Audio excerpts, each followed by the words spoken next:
भूर्भुवः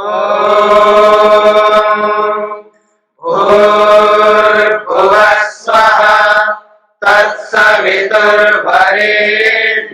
भर्गो देवस्य धीमहि धियो यो नः प्रचोदयात्।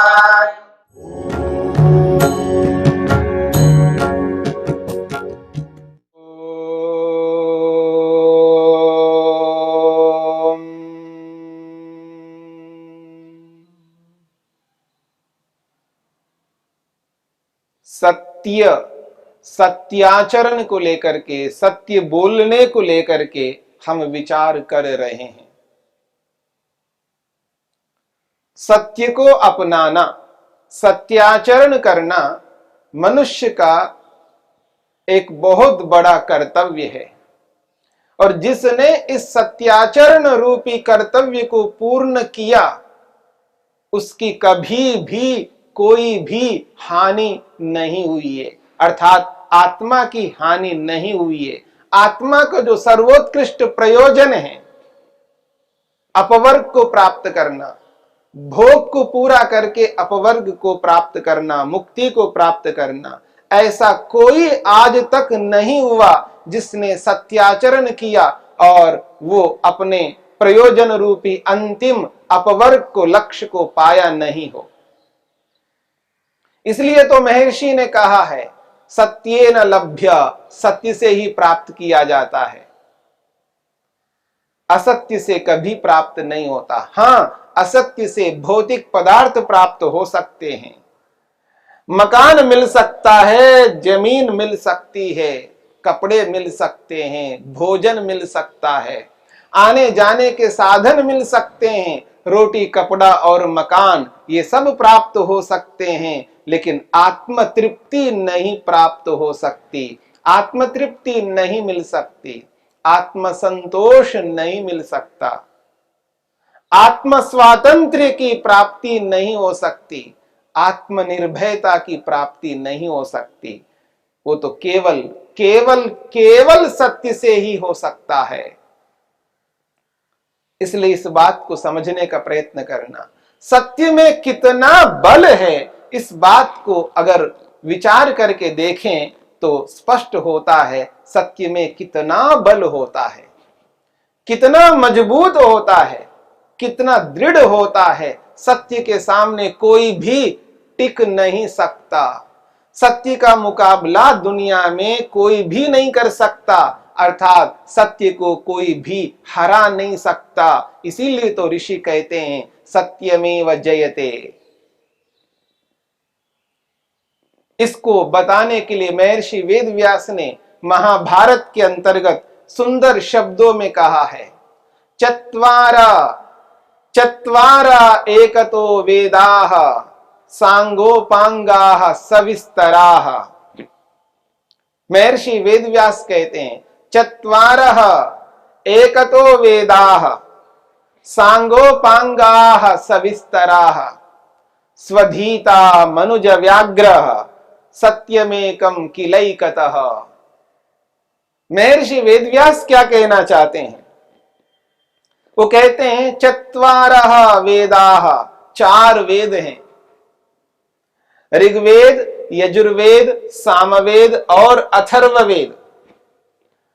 फिर वो कहते हैं, सांगोपांगा सविस्तराः, अंग उपांगों सहित संपूर्ण वैदिक वांग्मय को ग्रहण किया है। यहां पर चार वेद हैं तो चार वेदों के चार उपवेद हैं। ऋग्वेद का उपवेद आयुर्वेद, यजुर्वेद का उपवेद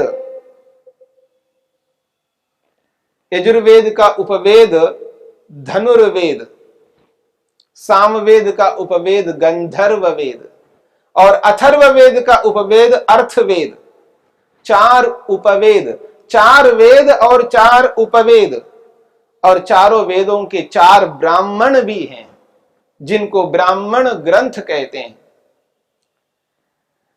ऋग्वेद का ऐतरेय ब्राह्मण है, यजुर्वेद का शतपथ ब्राह्मण है, सामवेद का साम ब्राह्मण है और अथर्ववेद का गोपथ ब्राह्मण है।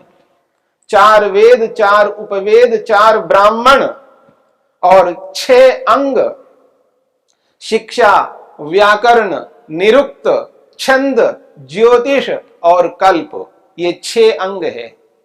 और 6 उपांग है, योग, सांख्य, वैशेषिक, न्याय, वेदांत और मीमांसा।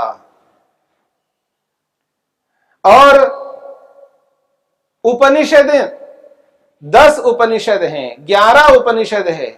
उपनिषद तो वैसे बहुत सारी हैं, तो उपनिषदें इतिहास की दृष्टि से यदि देखा जाए तो रामायण है और महाभारत है। यह संपूर्ण वैदिक वांग्मय को प्रस्तुत किया जा रहा है। 4 वेदाः सांगोपांगा सविस्तराः। सांगोपांग के साथ महर्षि ने सविस्तराः कहा, क्योंकि इन ग्रंथों को विस्तार करने वाले अलग अलग ऋषि हुए हैं। बहुत सारे ग्रंथ हो जाते हैं जो इन ग्रंथों को विस्तार करके व्याख्यान करके बताया गया। यदि कोई व्यक्ति चारों वेदों को पढ़ करके, चारों उपवेद को पढ़ करके, चारों ब्राह्मणों को पढ़ करके, 6 अंग और उपांगों को पढ़ करके, सभी उपनिषदों को पढ़ करके, इनके व्याख्यान ग्रंथों को पढ़ करके कितना बड़ा ज्ञानी बन सकता है, बहुत बड़ा ज्ञानी बन सकता है। लेकिन महर्षि कहते हैं 4 एकतो वेदाः सांगोपांगा सविस्तराः।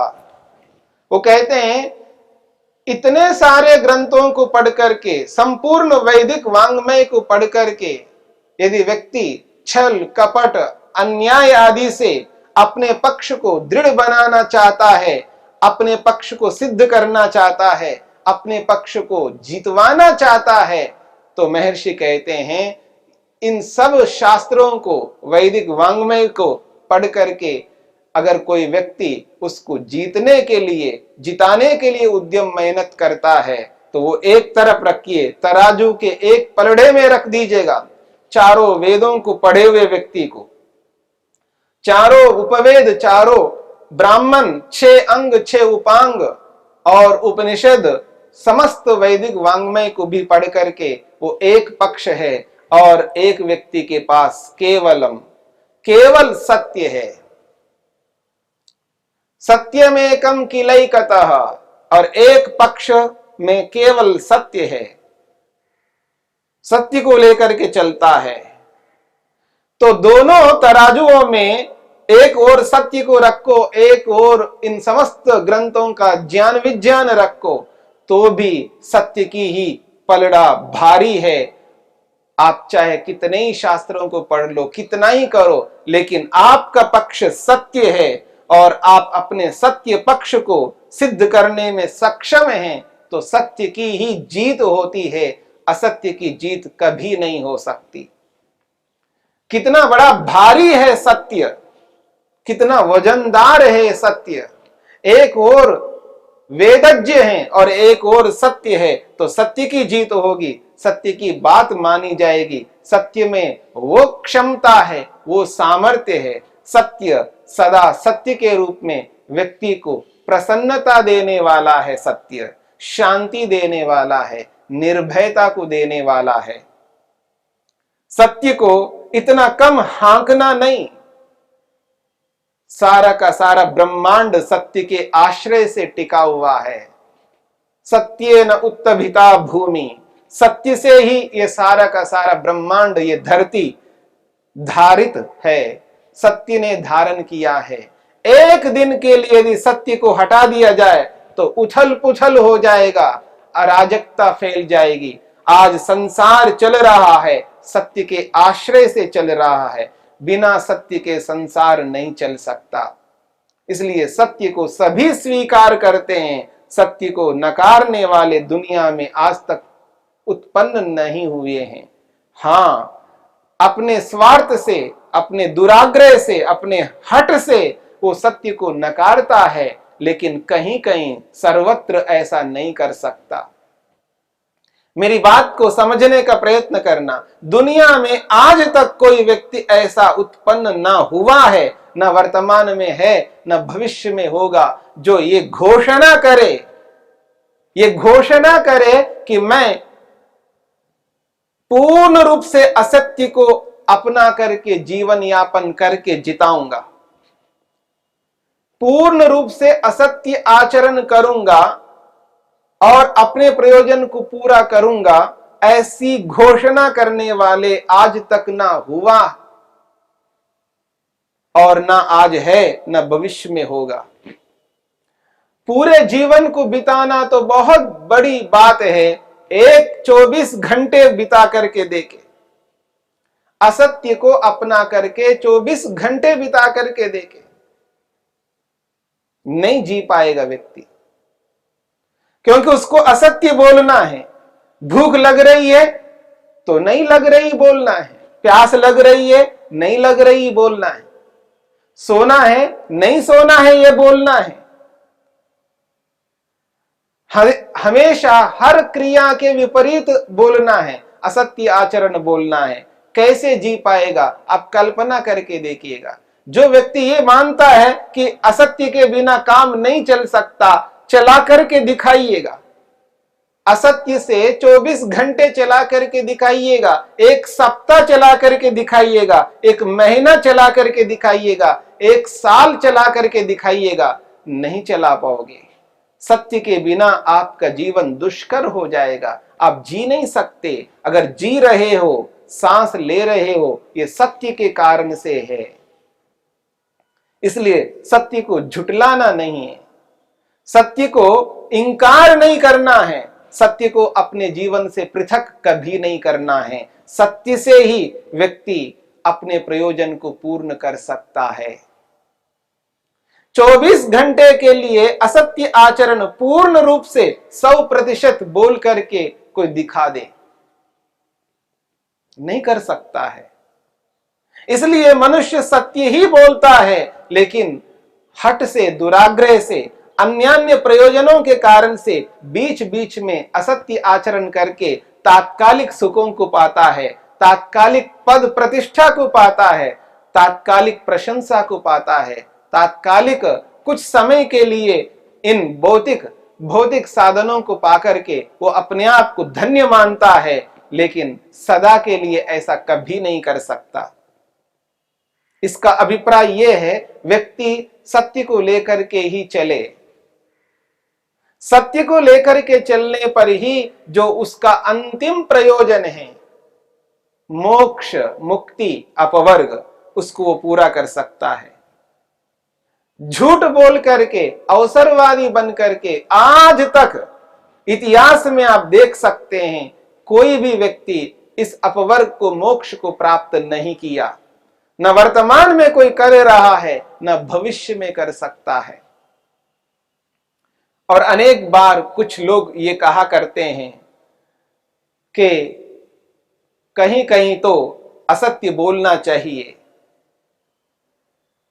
और किसी के भले के लिए असत्य बोलना वो असत्य नहीं कहा जाता। उसको ऐसा लगता है उसकी भले के लिए तो तुमने सत्य का उल्लंघन किया है, लेकिन और उससे संबंधित कितने लोग हैं, कितने प्राणी हैं जिनको दुख मिलता है, कष्ट मिलता है। यानी स्वार्थी बन करके, एक समुदाय को ध्यान में रख करके, एक परिवार को ध्यान में रख करके, समुदाय विशेष को ध्यान में रख करके, संगठन विशेष को ध्यान में रख करके, किसी न किसी एक पक्ष को ध्यान में रख करके असत्य आचरण करके उसकी भला तो आपने किया है, लेकिन दूसरे संगठन, दूसरे समुदाय, दूसरे प्राणी बहुत हैं जिनको आप दुख पहुंचा रहे हैं। ये व्यक्ति को समझ में नहीं आता है। संकुचित दिमाग को लेकर के नहीं चलना है, प्राणी मात्र को ध्यान में रख करके चलना है। प्राणी मात्र को ध्यान में रख करके यदि हम सत्याचरण करते हैं तो समझ लेना है, किसी को हम दुखी नहीं करेंगे, किसी को दुख नहीं देंगे, क्योंकि वहां न्याय है। यदि न्यायपूर्वक किसी को दुख मिल रहा है तो वो अनिवार्य है, उसको मिलना ही चाहिए, क्योंकि उसको उसके कर्मों का फल मिल रहा है। इसलिए ये दंड का जो विधान है, दंड से व्यक्ति को दुख ही मिलता है, दंड से कभी सुख नहीं मिल सकता। तो एक प्रकार से मानो दंड ही दुख है, दंड ही दुख है। तो सत्याचरण से, यथार्थता से, न्यायपूर्वक यदि किसी को दुख मिल रहा है, हमारे सत्याचरण से, हमारे न्याय से यदि किसी को कष्ट हो रहा है, तो वो कष्ट वास्तव में उनको जो मिल रहा है वो उचित मिल रहा है, उसको, उसके उस दुख को उसे स्वीकार करना चाहिए। उस दुख को वह व्यक्ति स्वीकार करे और उसको स्वीकार करके सत्य को स्वीकार करे और आगे के लिए दुखों से बचे।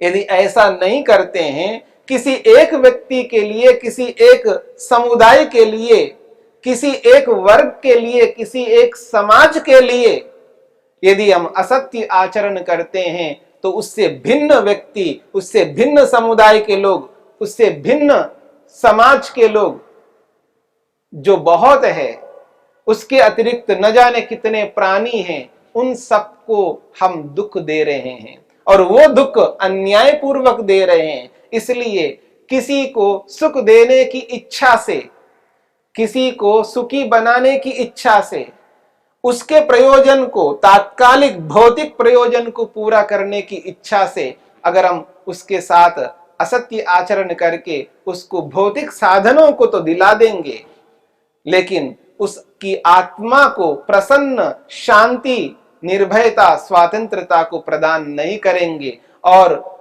उस असत्य के कारण से जो अन्यों को जो दुख मिला, कष्ट मिला, पीड़ा मिली और वो अन्यायपूर्वक उनको वो सब मिले हैं, तो समझ लेना है ये बुद्धिमत्ता नहीं है। एक ओर एक व्यक्ति को सुख देते हुए दूसरी ओर और आप दुख दे रहे हैं। कई बार ऐसा भी लगता है कि इस असत्य से किसी को कोई हानि नहीं हो रही है, ऐसा व्यक्ति को लगता है। भौतिक हानि ना हो ये हो सकता है, लेकिन आत्मा की हानि तो अवश्य होगी, क्योंकि परमपिता परमेश्वर न्याय करने वाला है, उसको अपवर्ग मोक्ष देने वाले हैं। तो इस दृष्टिकोण से, ईश्वरीय दृष्टिकोण से, ईश्वर को ध्यान में रखते हुए, आत्मा को ध्यान में रखते हुए यदि हम विचार करेंगे तो निश्चित बात है वहां पर आप यही पाएंगे, हानि तो होगी। कोई ऐसा असत्य आचरण नहीं है, कोई ऐसा असत्य नहीं है जिससे हानि ना हो, और कोई ऐसा सत्य आचरण नहीं है जिससे लाभ ना हो। सत्य से सदा लाभ होता है। हाँ, भौतिक हानि हो सकती है, पर आत्मा की हानि कभी नहीं हो सकती है। और असत्य से सदा हानि होगी। हाँ, भौतिक हानि ना हो, लेकिन आत्मा की हानि अवश्य हो सकती है। इसलिए सत्य को समझ करके सत्य को अपनाना ही मनुष्य की मनुष्यता है और मनुष्यपन इसी में है। इसलिए सत्य को सत्य के रूप में स्वीकार करते हुए सदा सत्य को जिताना है। सत्यमेव जयते न अनृतम सत्येन पंथा विततो देवयानः।